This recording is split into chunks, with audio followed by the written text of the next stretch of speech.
Halo Mas dan Mbak Bray. Malam ini saya akan menceritakan sebuah kisah tentang pengalaman misteri seorang supir ambulan. Begini ceritanya. Sebut saja beliau bernama Pak Yono. Pak Yono berprofesi sebagai supir ambulan di salah satu rumah sakit di kota beliau tinggal. Sudah sekitar 15 tahun beliau mengabdi di rumah sakit tersebut sebagai seorang supir ambulan. Dari rentang waktu tersebut, pastinya banyak pengalaman misteri yang beliau alami. Salah satunya akan saya ceritakan malam ini.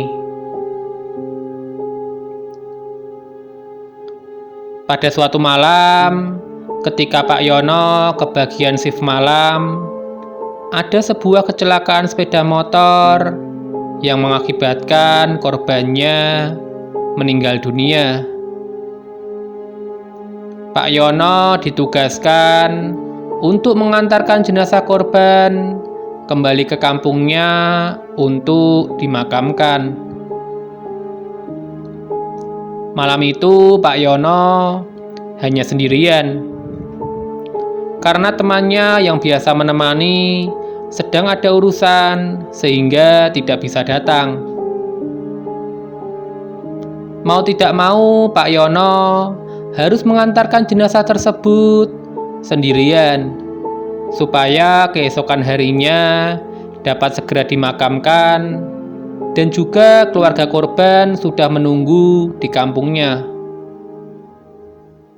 Pak Yono berangkat sekitar jam 8 malam dan jarak yang ditempuh berkisar 5 jam perjalanan. Pikir Pak Yono, bila tidak ada halangan di jalan, beliau bisa kembali tiba di kota besok pagi.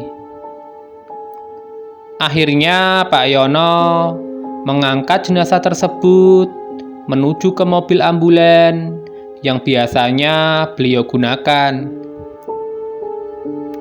Semerbak harum kasabun yang biasa digunakan untuk memandikan mayat langsung tercium di hidungnya. Setelah selesai meletakkan jasad jenazah tersebut dan mengurus semua surat jalan dan lain sebagainya, Pak Yono segera berangkat menuju tempat tujuan. Diawali dengan berdoa supaya di perjalanan lancar, tidak ada halangan. Hingga tiba di sebuah alas, tiba-tiba mobil ambulan tersebut mogok tanpa sebab. Waduh, kenapa lagi nih? Pikir Pak Yono. Dan alangkah terkejutnya, tiba-tiba dari bagian belakang keranda dari jenazah tersebut bergoncang dengan sangat keras.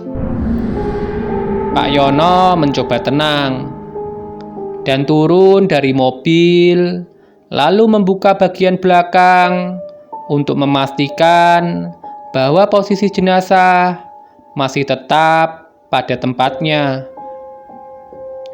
Setelah memastikan jenazah tersebut aman, ketika Pak Yono mau menutup pintu belakang, tiba-tiba pundaknya ada yang menepuk.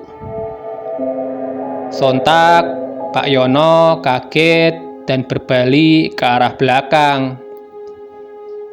Ada sosok pemuda yang berdiri di belakangnya.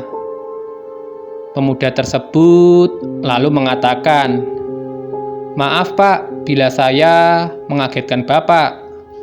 Saya mau pulang ke rumah, tapi ternyata angkutan yang biasa saya tumpangi sudah tidak ada karena saya kemalaman. Bolehkah saya menumpang di mobil Bapak?" Sontak Pak Yono menjawab, "Memang tujuan adik mau kemana?"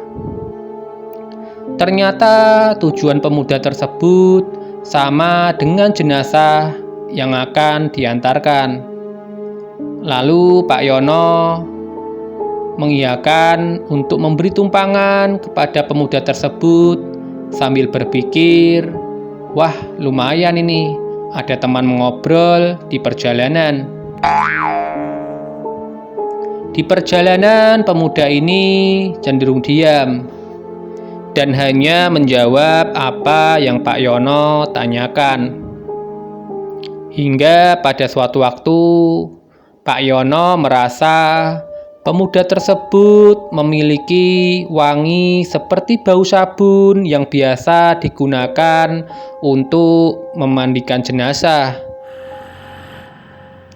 Akhirnya Pak Yono bertanya ke pemuda tersebut sambil bercanda, "Wangi parfummu kok seperti wangi mayit ya, Dek?"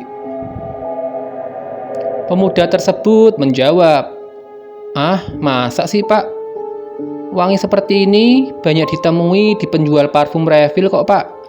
Mungkin perasaan Bapak saja." Akhirnya mereka berdua tertawa bersama. Tak terasa sudah memasuki kampung yang Pak Yono tuju. Ternyata di gerbang kampung tersebut sudah ada sekelompok pemuda yang menunggu kedatangan jenazah korban untuk langsung diarahkan ke rumah duka. Hingga akhirnya tibalah di rumah tersebut. Pak Yono berkata kepada pemuda yang beliau tumpangi untuk turun mengantarkan jenazah tersebut terlebih dahulu, dan setelah itu baru mengantarkan pemuda tersebut menuju ke rumahnya. Pemuda tersebut menjawab sambil tersenyum, "Baik, Pak. Terima kasih banyak ya, Pak, atas bantuan Bapak."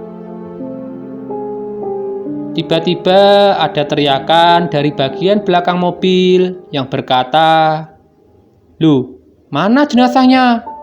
Kok kosong?" Sontak Pak Yono langsung segera turun dan menuju belakang mobil.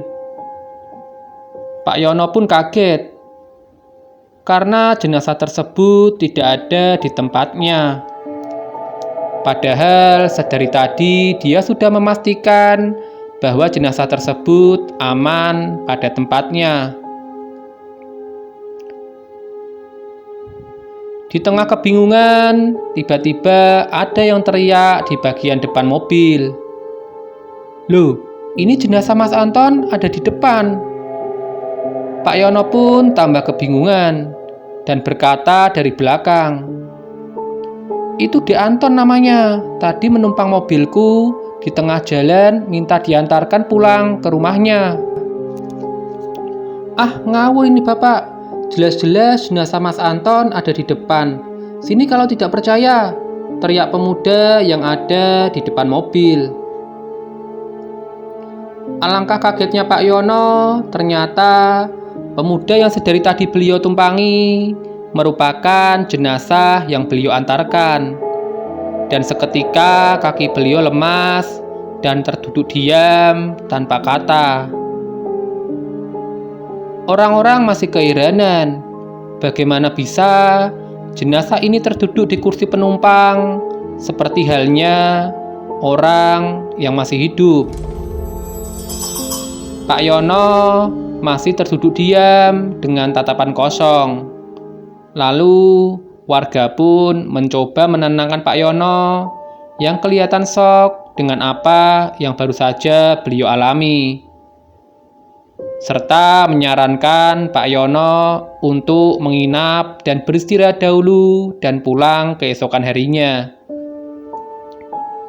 Pak Yono pun menerima tawaran warga dan pulang ke kota di pagi harinya. Itu menjadi pengalaman mistis yang tidak bisa dan tak akan bisa dilupakan oleh Pak Yono.